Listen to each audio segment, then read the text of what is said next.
Well, good afternoon, everyone. And here we are at the end of day one already. I'm absolutely delighted to have Professor Shahid Khan here with me.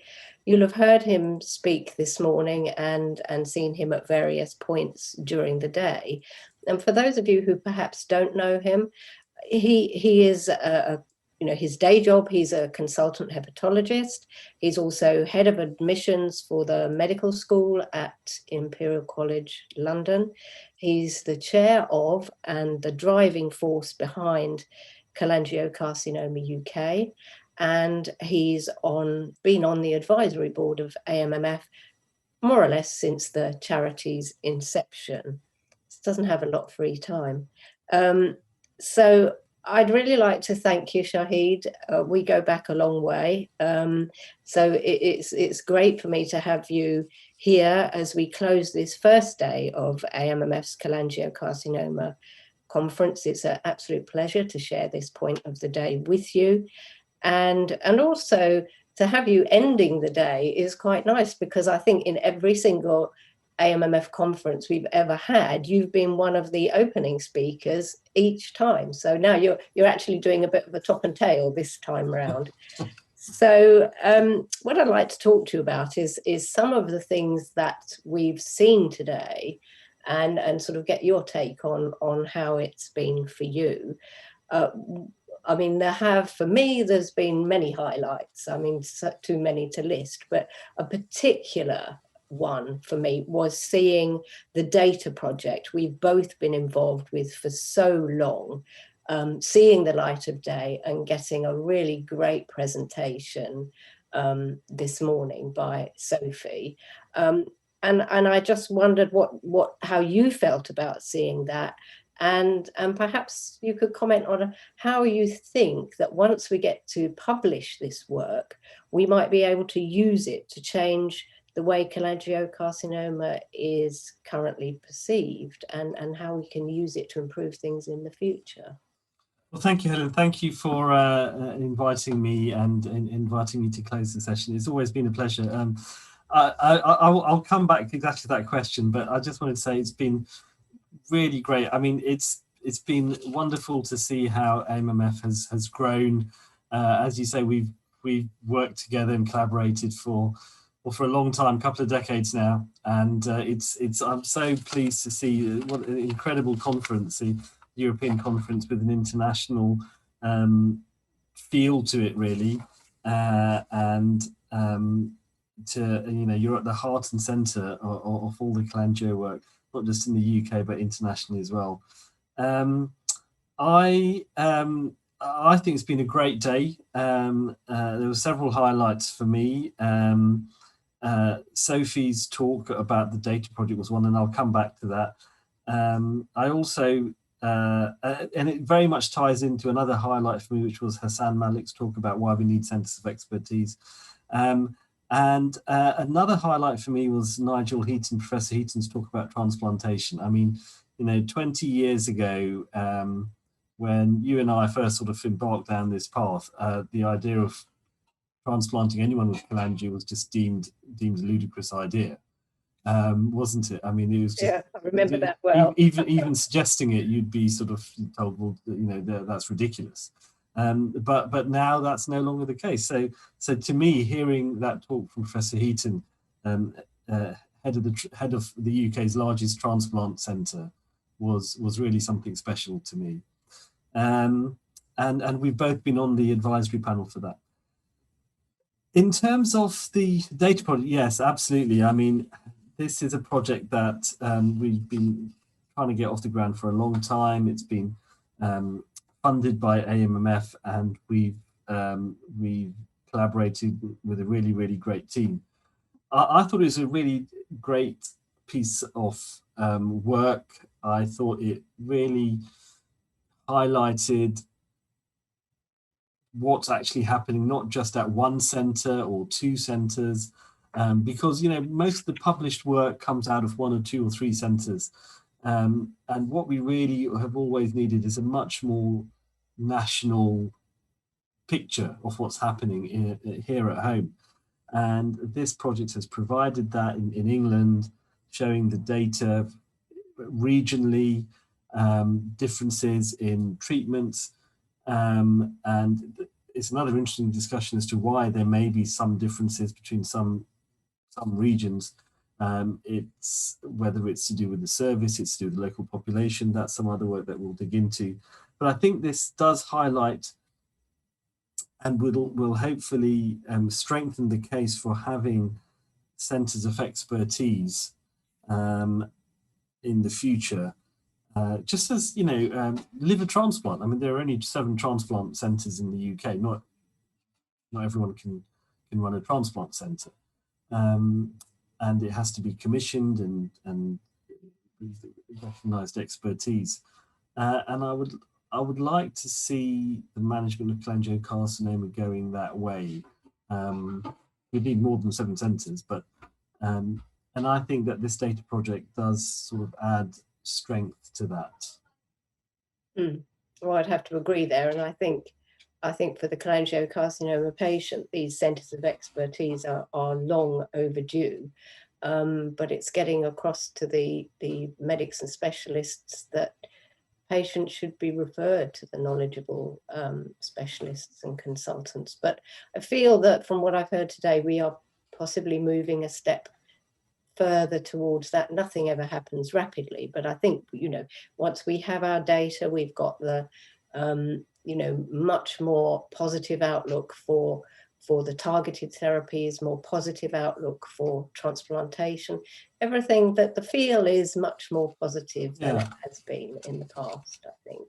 Yeah, I think so. Yeah, that's something that I've taken from today. And I'm very interested to hear, you know, your take on the liver transplantation, and that you're really sort of welcoming that, because I know we have discussed it many times in the past, and I know that, you know, without sort of breaching confidentialities, you've had patients that you would love to have put forward for transplantation that hasn't been possible. And I think that, you know, hopefully within the foreseeable future, that is really going to change. I'd like to just move on a little bit, and I'm sure you'd want to, it is on AMMF's website now, but the little molecular profiling explanatory animation that we premiered today. I'd just like to say, in your position with the medical school, is something explaining molecular testing in a very, you know, 3-4 minutes in a sort of animated way, is that something we could persuade medical students to look at, so that they would understand about molecular testing quite easily, actually, not just for cholangio, but I'm sure it's valuable for many other cancers? Yeah, absolutely. I think it would be something that should be part of their curriculum, to understand the importance of molecular profiling. I think it should be, students can in their middle years take a year out to do a BSc in a subject of their choice. So some of them might do a cancer-related field for a year, but so they will learn a lot about molecular profiling. But I think all medical students should be made aware of the importance of this. And I saw a preview of this animation previously, and I think that would be, I thought it was really good. And I didn't see the final product, unfortunately, but I think it would be a great teaching tool, absolutely. Well, I'm sure we can allow you to share that with them when you feel ready. Yes.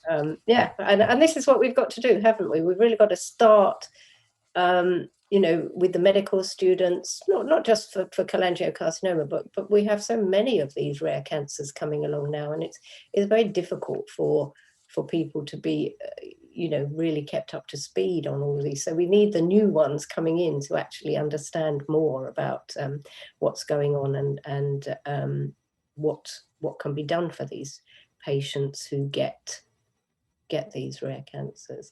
I was particularly, another highlight for me was the nutrition session, which I could have talked to Pam and to Glenda for hours, have done actually, but could talk to them so much, because they bring to the fore problems that you don't hear about really, and they are really difficult problems for cholangio patients when they've had their treatments or during their treatments, and that's the BAM, the bile acid malabsorption, and the SIBO, which I forget what that stands for.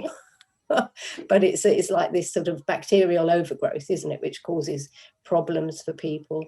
And I think, you know, not even that many medics are really aware of these difficulties that patients go through after their treatments. And I mean, is this something you would have been aware of? Not to the extent that that it was explained today. So I thought it was really helpful having those talks from Pam and Glenda. I thought it was really helpful, and I think, you know, the patients often ask the clinicians about these sorts of things, and to be honest, we don't have the expertise, and I'm happy to defer these questions to the experts, and they are, and so it's really absolutely crucial to have their input. Yes, so there is a lot that, you know, not everybody can know everything, but it's knowing who to refer people onto that's important, isn't it? And that's sort of a lot that I took from there. And I know we have to watch the clock. We're probably running out of time a little bit. So I suppose my highlights from today of just about everything, and you've explained your basic, you know, most of what your highlights have been.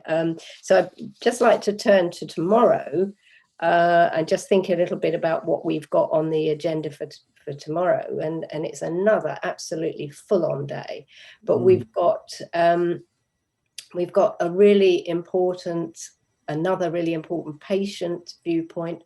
And I think it's always good to pull people back from all the science and everything else and say, you know, this is why you're doing this. It's because you will be helping this person and their family. I think that came across with Malcolm's presentation this morning, and I think people are going to be well, moved to tears by Andrea's presentation tomorrow. They're so brave to come forward and tell their stories, and it's so important for all of us that they do that. We've also got our international aspects tomorrow. Yeah, and, I'm really looking forward to. I mean, I totally agree with what you said about the patient viewpoints. It's, you know, I go to other different types of conferences, and we don't get this in other conferences, and I think it really anchors you as to why, as a specialist, as to why you're doing what you do. The other talks tomorrow, I'm really looking forward to the talks from Professor Kuntiko Narong from Thailand and China as well. Khon Kaen, of course, in Thailand is the sort of world epicenter of cholangiocarcinoma, and you and I have both been there and visited and seen what goes on there. So I'm really interested to get an update from there.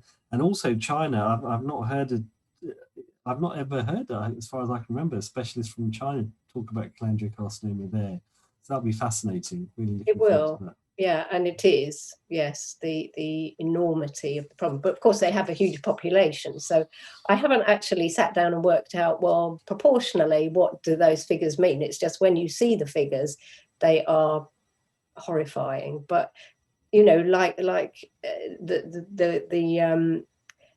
Narong will tell us a lot about what's going on in Southeast Asia. And it's you know, it's just huge numbers out there, which is really concerning. But, you know, he is a powerhouse with what he does out there, unbelievably dedicated to his work. So, and as you said, you and I know him, and you couldn't meet a more dedicated person. So it's going to be great to get an update from him. But you know what is going to be really, I think, if you don't already know this, you're going to be really interested to hear what goes on in the Netherlands, a little country like the Netherlands. And it's incredible what they get up to, their research and their interest in the disease. Yeah, I think you'll enjoy all of that. So yeah, a lot to look forward to in the international aspects.